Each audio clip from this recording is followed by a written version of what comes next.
Buenas tardes. Ayer estuvimos conmemorando en Cuba, en Artemisa también de manera particular, otro aniversario de las acciones heroicas del 13 de marzo del año 57, cuando comandos del Directorio Revolucionario dirigido por José Antonio Echeverría, presidente de la FEU, algo que explicaré, y cómo compartió esa doblidad, decidió hacer como parte del cumplimiento de las acciones que cumplían con el Pacto de México contraído con Fidel en el año 1956, en agosto. Hay ejemplos sobrados en Cuba durante la lucha insurreccional que demuestran la heroicidad de los combatientes clandestinos de las ciudades en condiciones muy difíciles, dada la persecución a que estaban sometidos por fuerzas de la policía, por las delaciones, porque delatores siempre existieron, y sobre todo por el reducido espacio en que muchas veces tenían que moverse, y también no fueron pocas las ocasiones en que les era muy difícil encontrar un lugar confiable donde permanecer por más de una noche. El panorama de la lucha clandestina en Cuba fue difícil. Hay muchísimos libros, muchísimos relatos. Yo siempre promuevo el libro Para matar al lobo de Julio Travieso, Premio Nacional de Literatura, que es una excelente obra que refleja lo que fue la vida de los combatientes clandestinos, más allá de que podamos saber quién era Fran País, quién fue Abel Santamaría, quién fue José Antonio Echeverría, quién fue Oscar Lucero Moya. Siempre cuando leemos esos libros, aunque son de ficción, en tanto no están basados en hechos estrictamente reales, pero sí sobre acontecimientos que ocurrieron, siempre promuevo ese tipo de literatura. Y yo decía que hay muchos momentos, yo digamos que siempre digo que la acción de Moncada fue la clarinada para el reinicio de un nuevo despertar revolucionario. Una acción tremenda, la que más conocemos, pero está también la acción del 5 de septiembre del año 1957 en Cienfuegos, cuando se levantó el movimiento 26 de julio con un grupo de oficiales y soldados de la Marina inconformes con la tiranía batistiana. No puedo dejar por detrás el 29 de abril del año 56, el asalto al cuartel Goycuría, donde cayó Julio García Rodríguez, el cuartel Goycuría en Matanzas de Artemisa, nacido en Mango Dulce. Cayeron 3 artemiseños en las acciones del 5 de septiembre. Y no puedo, por supuesto, obviar tampoco el levantamiento armado en Santiago de Cuba el 30 de noviembre, capitaneado por Fran País, para facilitar de alguna manera la llegada del Granma y el desembarco por las costas orientales. Pero sin duda que creo que la que más se conoce, o de la que más se ha hablado, incluso de la que más se ha escrito, es la del 13 de marzo del año 57, cuando, repito, por donde inicié, cuando José Antonio Echeverría organizó el asalto al Palacio Presidencial y la toma de Radio Reloj, para justiciar, como él dijo, al tirano en su propia madriguera, y para informarlo al pueblo a través de Radio Reloj, donde él personalmente estuvo, aunque después cayó al costado de la universidad, minutos después de salir de Radio Reloj. Es sin duda la gran acción del llano durante la lucha insurreccional, al menos para la opinión de este humilde historiador, independientemente de que podamos o no estar de acuerdo en que si estratégicamente estaba bien o estuvo mal.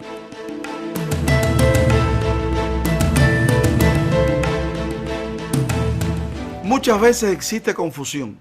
José Antonio Echeverría, dirigente de la FEU o máxima figura del Directorio Revolucionario, las dos cosas. Desde el año 54, José Antonio Echeverría fue el presidente de la FEU. Desde el 1 de octubre del año 1954, oficialmente presidente de la FEU. Pero en el año 56, el 24 de febrero, en el aula magna de la Universidad de La Habana, de manera clandestina, creó de manera oficial también el Directorio Revolucionario. ¿Qué era el Directorio Revolucionario? El brazo armado de la FEU. Era una organización, a la FEU pertenecían todos los estudiantes que quisieran, y al Directorio Revolucionario pertenecían aquellos jóvenes que, guiados por José Antonio, estaban dispuestos a llevar a cabo la lucha insurreccional. Pero no solo estudiantes, había también obreros, intelectuales, desempleados, personas que se unieron a esa organización, como otros Ahora sería muy difícil discernir quién atacó el Palacio Presidencial y quién tomó Radio Reloj. La tomaron las dos organizaciones porque el jefe lo era de ambas. Esa es la primera aclaración. ¿Conocía Fidel a José Antonio antes, o se conocían Fidel y José Antonio antes del Pacto de México? ¿Qué sucede? Fidel sale de prisión el 16 de mayo del 55, se va para México y allí recibió la visita de José Antonio a finales de septiembre, provenientes de Ceilán, de un congreso de estudiantes. Allí se reúnen y firman el Pacto o la Carta de México, un documento en el que se comprometen ambas organizaciones a unir sus fuerzas para llevar adelante la lucha insurreccional hasta derrotar a la tiranía batistiana. Pero esa no fue la primera ocasión en que se conocieron. Cuando Fidel salió de la prisión de Isla de Pinos, que llegó en el barco Espinero, que llegó en tren a La Habana, o sea, en el barco Espinero desde la isla a Batabanó y después a La Habana, uno de los que estaba recibiéndolo allí fue José Antonio Echeverría. Se vieron en diferentes momentos y minutos antes de Fidel abordar un avión a México, estuvo José Antonio con él. O sea que sí se conocían. Y fiel a aquel compromiso de Fidel, José Antonio decidió atacar el Palacio Presidencial y tomar Radio Reloj. Un artemiseño que participó en los preparativos de aquella acción fue Eduardo García Lavandero, que gracias a él se trajeron armas desde el exterior, muchas se guardaron en La Habana, en Artemisa, hasta que llegaron a formar parte del arsenal armamentístico que se ocupó o que se utilizó en las acciones del 13 de marzo. Pero hubo otros artemiseños que participaron también y que murieron, uno salió ileso, de las acciones del 13 de marzo y que sobre eso les cuento.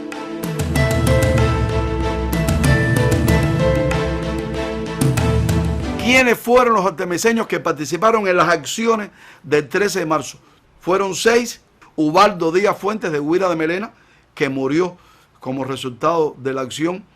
Eduardo Panizo y Evelio Prieto Guillama, o sea, Eduardo Panizo Bustos y Evelio Prieto Guillama, ambos de Cabañas, aunque son reconocidos como mártires en Guanajay. Mariel también los tiene como tal, aunque se le conoce más por su procedencia, por su residencia en Guanajay.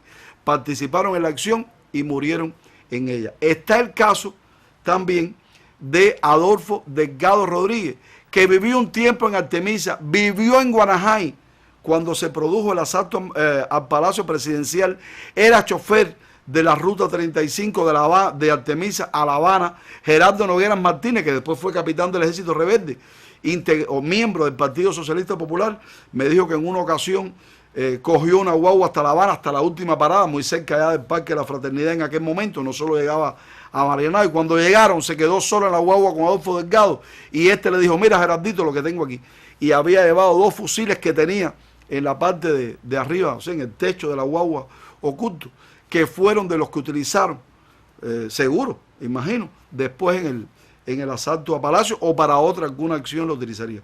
Pero Adolfo Delgado Rodríguez de los Palacios.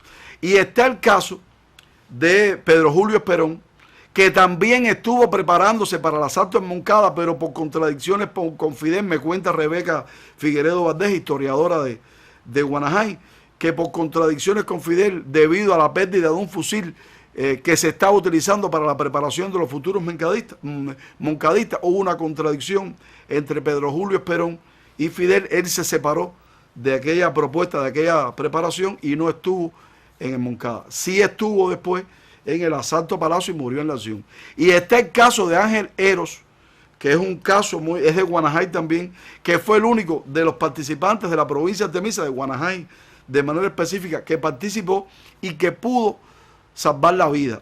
Pero Pedro Julio Esperón no solo es que se preparó para el Moncada y no fue elegido como tal para participar en la acción. Sin embargo, sin saber que se iba a desarrollar la acción en Santiago de Cuba el 26 de julio, invitado por un amigo, estaba de visita cuando el asalto a Moncada en aquella ciudad, en Santiago, se enteró por ese amigo de que habían asaltado en Moncada. Inmediatamente lo sacan de allí. Por supuesto, estuvo procesado porque al ser de Guanajay y haber permanecido varios días, entre ellos el 26 de julio, en Santiago de Cuba, hizo que se hiciera sospechoso. Lo llevaron inmediatamente a juicio, pero salió absuelto. Esa es de alguna manera la acción de los artemiseños en el asalto a Palacio, que repito, más allá del hecho de que si fue o no una acción correcta en aquel momento histórico. Bueno, en Moncada tampoco. Fidel reconoce que sí estaba en condiciones de lograr la victoria y que faltó sorpresa al fallarle, esta no pudo ser.